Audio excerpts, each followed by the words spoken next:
So today I need to have the VIN inspection done on the FD since it's out of state title, and I need to get it registered. I submitted to have Haggerty Insurance on it, so I'm just kind of waiting back for that. So tomorrow I'll probably register it. And first things first, I need to clean the windows because, I don't know, they kind of look grimy. Okay, so made it over to the junkyard to get the VIN inspection at my old work gone sport car, and yeah, this thing actually is pretty cool driving. Other than like, you know, like going from like stoplights and stuff. I mean, I've driven cars with like heavy clutches. This one has an extended triple plate, which is pretty much the same clutch that I use in everything. So I'm gonna have Rod do the VIN inspection, and then maybe tomorrow I'll have it registered. Okay, so just leaving the junkyard, my old boss did the VIN inspection. So tomorrow I will be going to the DMV to get plates for this and get it registered and everything. And now I'm gonna go meet Trevor.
So it was nice driving the FD today. It's a really cool car. I'm actually really excited that I bought it and that it's in the state that it is. It's not like a huge project. It's just like something I could drive and do stuff to as I drive it. And eventually I'm sure the rotary will blow up because I do. And then I'll smash the JZ into it. So that is the plan. So when the rotary blows up, there's going to be the JZ in it. And I'll never look back. But right now I'm going to, I pulled some parts out. I got that SR20, S13 blacktop bottom end, Neo, like a 2001 up Neo VVL head. This thing's fully built other than it doesn't have sleeves in it. And I think it's a stock crank stock sleeves, just bored over, and I think that's the only thing that's like not done to it. So it's WPC treated, pretty much. It has let's see if we can. So the valve cover isn't bolted down yet. I need to get some bolts. I have a gas. All right, so it's pretty much a SR20 with VTEC. It has X-Trail cams. It has, you know, the valve springs, ARPs, Tomei head gasket.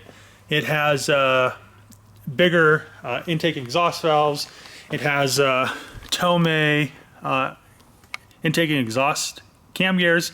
It has this Tarks. Instead of having the stuff on the side, since it's a VVL, it gives you the crank sensor signal right off of that. Kind of like normal, but a little bit different. Then what else does it have? It has the aftermarket damper, and it has all these lockouts and everything. New water pump. Everything on this is new. It has it's pretty much everything in it is WPC treated. If you don't know what that is, look it up. It pretty much is the best thing you can do to internal engine components. It has the little oil block. I had a Tomei one, but this one has the VVL oil feed line. So on the back of the head, it's like the VTEC solenoid stuff.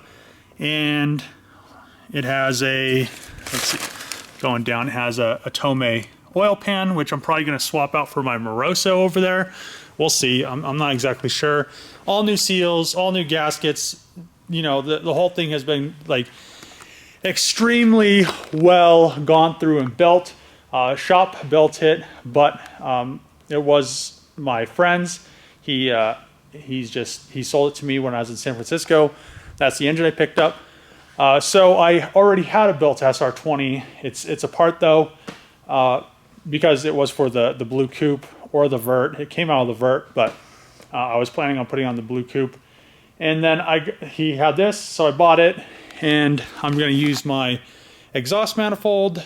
I was thinking about using that, but it doesn't have the correct feed, so that's my, I think that's a Tomei, yeah, Tomei oil block, but I'm probably most likely going to use this oil pan. And this turbo is a 3076 with a tile V-band housing, and I don't know if I want to use it, but I'm going to definitely use this exhaust manifold and maybe upgrade to an EFR turbo, so we'll see what happens. And you know, I'm going to put the exhaust manifold and the turbo onto the engine, put the engine on a stand, get the valve cover on the head with a gasket so nothing can get in there, just so it's all nice and sealed. Alright, so I've been messing with the SR a little bit today. Got it on the engine stand. Also pulled my exhaust manifold out of the off my old built SR. So I'm pretty sure it's a full race. And then an ancient Garrett ball bearing turbo. It's a 3076 or 71, but I'm probably gonna end up upgrading it to an EFR since it's V-band anyway. And probably just end up selling this one. All right, so I need to take the old AC compressor back to O'Reilly as a core for my truck. Okay, so I want to clean a little bit of wiring up in the FD. The stereo doesn't work. It has an amp in the trunk. I took the sub out already because I'm probably going to end up putting it in my truck. I'll put the amp in my truck, so all the wiring for that amp I'm going to pull out. Try to fix the stereo so it works. You know, a car like this, I really don't want a amp and a sub. As long as I can listen to music, I'm fine. And then in here, I'll probably not do anything today, but I want to, you can see the EDFC for the Tane is rubbing on the hood a little bit right there, and that looks like it's somewhere around like here. So maybe right there or something. So I'm gonna, it definitely makes it have a little gap on the hood. So I'll probably notch that when I re-clear the hood. I'll give it a nice sand and a nice clear. And then also I want to, so this is like a pipe they made, and like a little K&N air filter. I want to actually make use one of those flat filters and make a little box that kind of boxes this in almost. You can see it's kind of delaminated right there, but it has a decent like latch. It doesn't look like it's like one of the ones that'll break. So while deleting the amp, I found this Clifford security system, which needs to definitely go, you know, just because of the fact that these things always cause issues. So you know, so far I haven't had an issue, but I mean, look at that bundle of wires.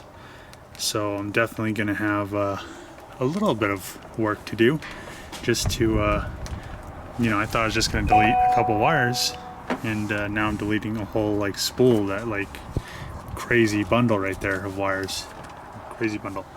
So I'm gonna get to work, and you know, car alarms, they really don't do anything, because if you know how to like steal a car, you're literally just gonna pop the thing down, connect the two wires that they splice, and the car, you know, runs and drives like normal. Literally the car alarm like siren was just like laying back here. I kind of just stuffed up in there, so I'm gonna take that out, put this panel back on, pull the wire through, and start pulling the wires forward, and then delete them from the actual car. Man, that is the best ground I've seen in a while. Look at that ground.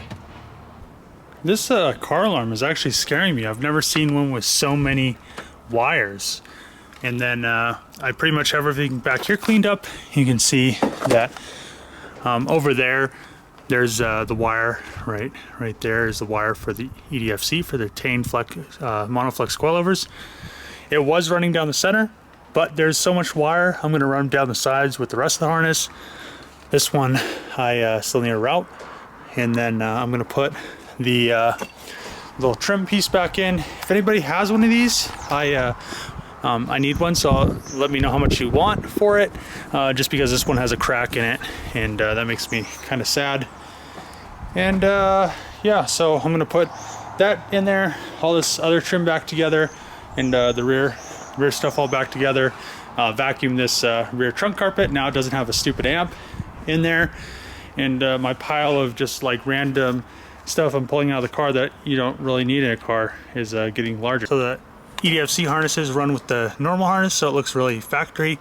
So right here, oh, hold on, right here is the EDFC, and it just kind of runs with the stock one and looks really nice and clean. So now I'm going to put this piece back in, and the side trim pieces, quarter trim, and then put the carpet in, vacuum it, and then start to mess with all this wiring nightmare from the security system, because the security system runs the battery dead, and that's an issue because it's a small bit. So this is literally like wiring nightmares that you see because of like car stereo shops think they can install radios, and then they get all crazy with them, and then this happens, and then I have to delete it. The security system is actually kind of scaring me, because I think I have to remove the dash just because of how they installed it. They like cut the like wires like so far back, all the way up, you can't really see it, but all the way like up here behind the gauge cluster, they were like cut. So now I'm gonna have to pull the dash, which I wasn't expecting to have to do. All right, so at the junkyard, I'm just going over to the Mazdas, trying to get some ignition wire, just so I can fix that whole like catastrophe that's going on with that security system. And you know, then I could pretty much just delete it and put everything back together, and it won't have like, it has like a parasitic draw because the battery goes dead, and the guy told me that when I bought the car, and that's, you know, there's like a light on and all kinds of stuff with that thing. I'm actually surprised on how like intricate it's like wired into the car, but hopefully an FC has the same like stuff, or maybe another Mazda. I'm gonna try to find one with a dash that's already okay. So it's not like a Nissan, and it's pretty much integrated all the way into the dash harness, so you can't unplug it. They spliced it in a million spots way up here. This is one of those MX-5s, I think. the same year, so it has the same wiring, which is nice. So I have enough wire to fix my issue. I'll depin this plug. This plug's kind of you know, it's been weathered, and then you know, then it'll just have, you know, some splices on the ends, which I don't like, but it will be better than how it is now. I just have to kind of fix it. I don't want that security system in there. And you know, I'm kind of disappointed. It's such a hack job. So it's one reason I don't like, you know, most installers and, you know, Car Toys and all these places, Best Buy. They just have like high schoolers installing stereos and they just do hack job. All right, so just at the courthouse to get the FD registered so I can start legally driving it. Well, I have insurance, just bought it, so technically it's legal, but now I'll have plates. All right, so I am back. So I got the car registered, and you know, I'm glad that I have plates and everything on it, and it has insurance, and I don't have to worry about anything. I have Haggerty on it, so it's covered for $40,000. I have the plates, and you know, now I'm all legit. And what I'm gonna do is I'll show you kinda. So this is from that MX-5 that I got from the junkyard. It's just extra wire because it's such a hack job in here. I'll kind of show you what's going on. So this is like the aftermarket car alarm, but so these wires, these thicker wires right here, pretty much just splice into those wires, and then there's a relay. And fix this little wiring issue, I'm gonna install my True Boost in here. I'll probably move this gauge down there for right now, just so I can set up the True Boost so it's at the same boost as the Greddy, because it's tuned to that boost. And then also I won't have this little module turn both of them into like a single. And then there's also this little speaker thing right there, and later on I might add some gauges. There is where a lot of people put gauges. They remove that, and then you can like make a gauge pod that kind of puts 2 or 3 gauges. I'll probably just put 2. Man, I don't know what I just did to my FD, but it's you know, weight reduction. Look at all this weight reduction going on here. Yeah, it was pretty much a pain to pull the dash out. It's kind of like VR4. Everything is like attached to the actual support. So unlike a 240, you can't just remove the dash without the whole like cross support beam, which makes it quite a bit more difficult. You can see the Power FC over there. And so what I did this for was because, so here's these wires, they come up into here, right here you can see them. They go to this stupid relay. This relay like pretty much just hacks into this harness, and yeah, look at that. So it just like hacks in that harness, and now I need to fix the harness with that little bit of harness I got from the junkyard right there. And after I do that, everything should be good to go. Okay, so the reason I went to the junkyard and got this harness off that MX-5 was because, see, the wire color and the thickness is the same. Plus, all I have to do is depin the plug right here, and then I don't have to have a bunch of solder joints, which I don't really want to have at all. But you can see on this harness, there's a few wires that aren't spliced, but a majority of them are. So this one right here, I'm pretty much going to have to cut back here. And this blue one right here is actually spliced quite a few times. It's like one right there, and then another one like down there, and then the same with this one. So I don't know what they're trying to do, but pretty much they failed in doing it, because, you know, look how many splices are. Like, you could just like use one wire instead. But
Okay, so I got the interior all put back together and cleaned up. I vacuumed the carpet so it actually looks nice. I cleaned all the dash and all the plastics and all that stuff because it was pretty, you know, it wasn't that clean, and now the car looks clean. I still do need a dashboard because of the whole situation with all the clips and stuff and tabs being broken off of it. It does look good and everything, but it rattles while I drive. So if you have a dash, know anybody with a FD dash with that's really nice, I do need one. So just DM me on Instagram or in the community. I also need the vents. I may go to Mazda and see if I can get brand new ones. Brand new dash is like $1,000, so I don't know. I may go that route too if I can't find a good used one. And then you know, it seems like a lot of the plastic stuff is kind of busted on this. So the center console, some of the clips are broken on it, and I'll just have to kind of work at it as I kind of go.